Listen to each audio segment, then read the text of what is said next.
मिथिला नगरी और राजा जनक की तपस्या। त्रेता युग के मध्यकाल की बात है। वह समय जब धर्म और अधर्म का संघर्ष चरम पर था। ऋषियों के यज्ञ बाधित किए जा रहे थे, राक्षसी प्रवृत्तियां उन्नति पर थीं, किंतु पृथ्वी का एक कोना अभी भी शुद्ध था, मिथिला नगरी। मिथिला नगरी जनकपुर कहलाती थी, वह स्थान जहां से वैदिक ज्ञान की ज्योति उदित होती थी। गंगा तट से पूर्व दिशा में फैली हुई यह नगरी हरित वनों, सुरम्य नदियों और सुव्यवस्थित मार्गों से सुसज्जित थी। यहाँ के भवन शुद्ध वास्तुशास्त्र के अनुसार बने हुए थे। हर घर में वेद मंत्रों की ध्वनि प्रतिदिन गूंजती थी। नगरी के मध्य में एक भव्य राजमहल स्थित था, जनक राजप्रासाद। यह कोई सामान्य महल नहीं था, इसकी दीवारों पर धर्म की गाथाएं चित्रित थी।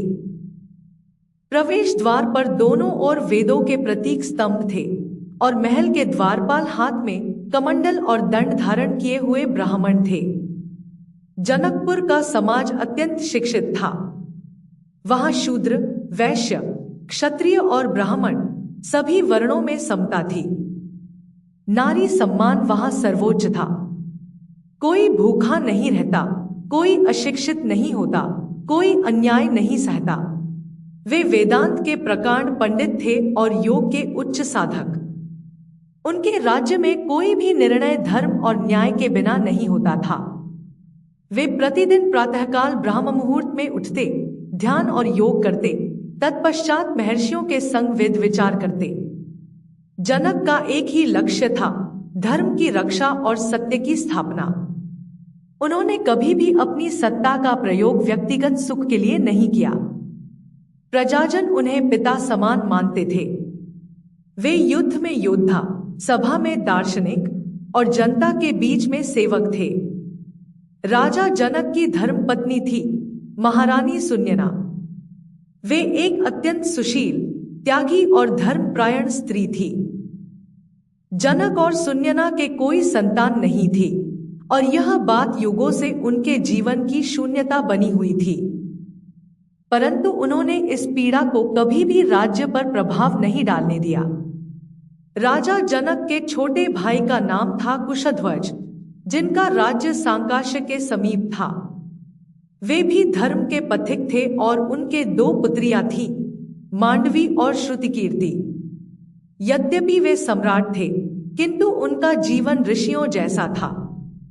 उन्होंने कई बार शास्त्रार्थ में महर्षि याज्ञवल्क्य, शुकदेव, मिथिला की भूमि जहां कभी हरियाली लहराती थी, जहां गोधूली बेला में गायों की घंटियां गूंजती थी, अब धीरे धीरे सूखती जा रही थी।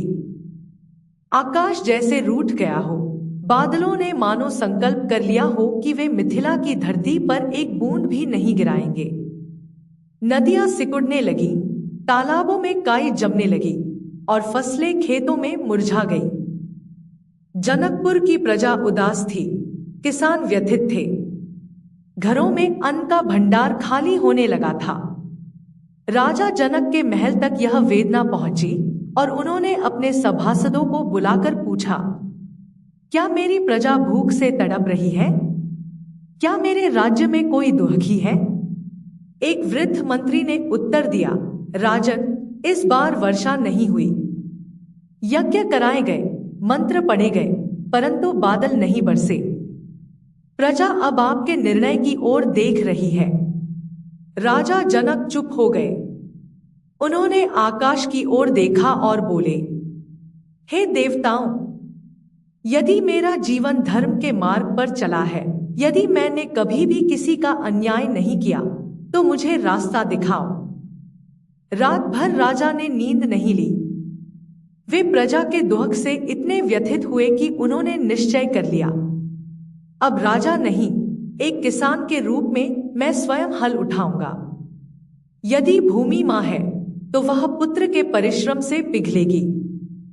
भोर होने से पहले ही बिना किसी को बताए राजा जनक खेतों की ओर निकल पड़े। हाथ में लकड़ी का हल, धोती को ऊपर बांधकर नग्न पांवों से वे खेत में पहुंचे जहां वर्षों से कुछ नहीं उगा था। उन्होंने धरती को प्रणाम किया। हे भूमि माता, तेरे आंचल से एक बार फिर अन्न उपजे, मेरी प्रजा तृप्त हो, बस यही मेरी कामना है। फिर उन्होंने अपने हाथों से हल उठाया। हर फावड़े की चोट के साथ उनकी आंखों से आंसू गिरते, पसीना माथे पर छलकता, शरीर थकता, पर मन में अटूट श्रद्धा थी। यह दृश्य देखकर गांव वाले आश्चर्यचकित हो उठे। राजा स्वयं खेत जोत रहे हैं? यह कैसा तप है? सब लोग धीरे धीरे वहां इकट्ठे हो गए। ऋषि मुनि भी पहुंचे। कुछ ने मंत्र पढ़े, कुछ ने भूमि पर जल छिड़का, और तभी जैसे स्वयं प्रकृति पिघल गई हो। जैसे ही राजा जनक ने हल को जमीन में थोड़ा और गहराई तक चलाया, भूमि से एक तेज प्रकाश निकला। सभी स्तब्ध हो गए। एक स्वर्णिम पेटिका मिट्टी से ऊपर आई। जनक ने अपने हाथों से उसे खोला और उनकी आंखें आश्चर्य से फैल गईं। उस पेटिका में एक कन्या लेटी हुई थी। नवजात नहीं, परंतु बाल्यावस्था की ओर बढ़ती एक दिव्य कन्या। उसकी आंखें शीतल चंद्रमा सी थी। मुख पर ऐसी मुस्कान थी जैसे वर्षों की तपस्या ने मूर्त रूप ले लिया हो। उसके माथे पर एक ज्योति मंडल था और अंगों में दिव्य तेज। जनक एक क्षण के लिए हतप्रभ रह गए। उन्होंने उसे अपनी बाहों में उठाया, जैसे एक पिता अपने प्रथम संतान को उठाता है। उसी क्षण आकाश से वाणी हुई, हे जनक, यह कन्या कोई साधारण बालिका नहीं, यह स्वयं पृथ्वी की पुत्री है। इसका पालन पोषण करो। यह भविष्यों में धर्म की रक्षक बनेगी, मर्यादा की मूर्ति होगी और तुम्हारा कुल उज्जवल करेगी। राजा जनक की आंखें भर आईं। वे जमीन पर झुके और बोले, हे पृथ्वी माता, मुझे यह अमूल्य रत्न देने के लिए मैं आपका ऋणी हूं। राजा जनक कन्या को लेकर महल लौटे। रानी सुनयना ने जैसे ही उसे देखा, उनकी ममता उमड़ पड़ी। वर्षों की संतानहीनता की पीड़ा एक ही क्षण में समाप्त हो गई।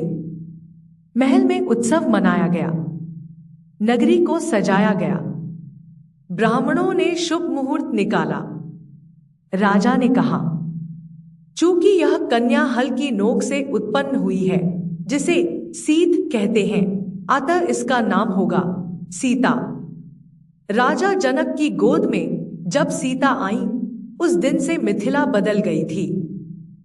जिस धरती पर वर्षा नहीं हो रही थी, वहां धीरे धीरे बादल मंडराने लगे। बंजर खेतों में हरियाली लौटने लगी।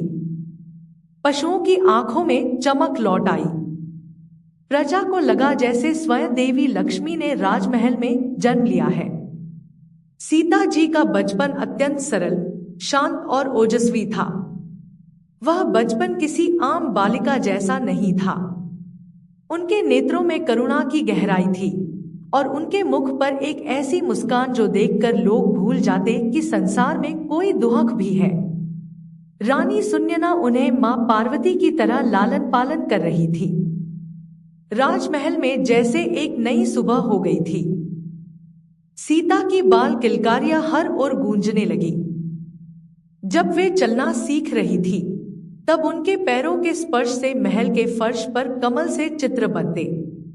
यह देखकर एक वृद्ध सेविका कहती, रानी मां, यह तो कोई देव कन्या है। इसके पांव धरती पर नहीं, हृदयों में उतरते हैं। सीता बचपन से ही शांत स्वभाव की थी, परंतु जो बात उन्हें सबसे अलग बनाती थी, वह थी उनका गहरा ध्यान और श्रद्धा। जब अन्य बालिकाएं खेलती थी, सीता तुलसी के पास दीपक जलाकर मंत्र पढ़ती थी। वे पशु पक्षियों से बात करती, वृक्षों को छूकर आशीर्वाद लेती। उन्होंने अपने जीवन की पहली गुरु अपनी मां सुनयना से सीखा, जहां करुणा है वहीं ईश्वर है।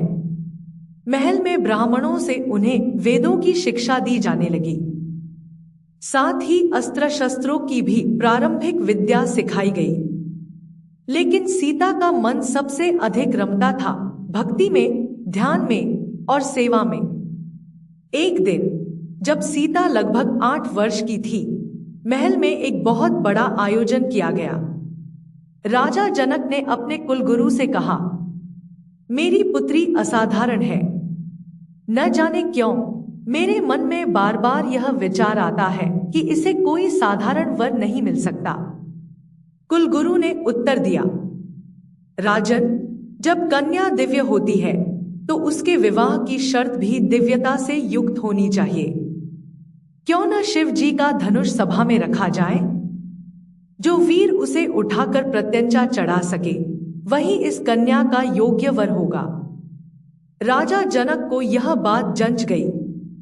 उन्होंने वह धनुष मंगवाया जो वर्षों से मिथिला में पूजित था, भगवान शिव का धनुष। वह धनुष किसी साधारण हथियार की तरह नहीं था। वह स्वयं तप, संयम और ब्रह्मा तेज का प्रतीक था। जब वह शिव धनुष सभा में लाया गया तो सभी ने श्रद्धा से उसे प्रणाम किया।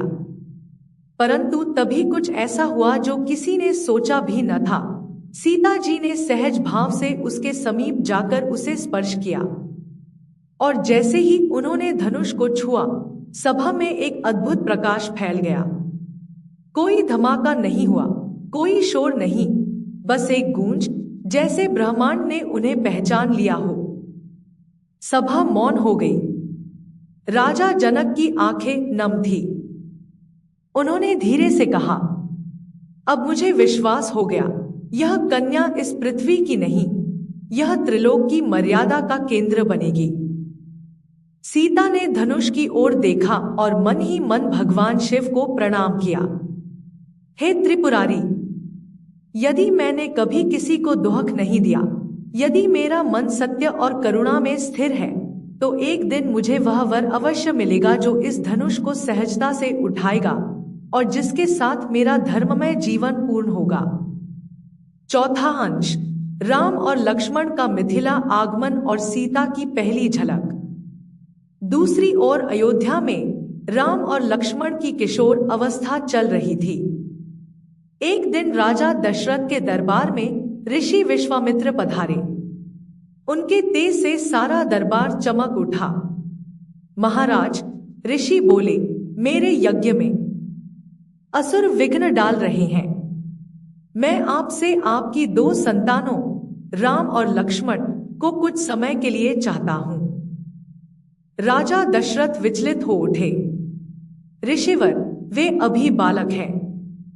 परंतु ऋषि विश्वामित्र ने मुस्कुराकर कहा, वे साधारण बालक नहीं हैं, राजन। उनमें देवत्व की ज्योति है। मैं उनके साथ रहकर उन्हें दिव्य अस्त्रों की विद्या भी दूंगा। गुरु वशिष्ठ के अनुमोदन पर दशरथ ने दोनों पुत्रों को विश्वामित्र को सौंप दिया। राम और लक्ष्मण ऋषि के पीछे चल दिए, बिना किसी भय, बिना किसी प्रश्न के, जैसे 2 सूरज गुरु के पीछे चलते हों। रास्ते में उन्होंने ताड़का नामक राक्षसी का वध किया। यह राम का पहला युद्ध था जहां उन्होंने धर्म के लिए हिंसा की, लेकिन उनके नेत्रों में कभी भी क्रूरता नहीं थी। वे हर राक्षस को मारते समय केवल इतना कहते थे, यदि तू धर्म का त्याग करेगा तो मेरा शस्त्र ही तेरा मार्ग है। विश्वामित्र ने उन्हें अनेक दिव्यास्त्र प्रदान किए और अंततः यज्ञ संपन्न हुआ। ऋषियों के आशीर्वाद से भूमि फिर से पावन हुई।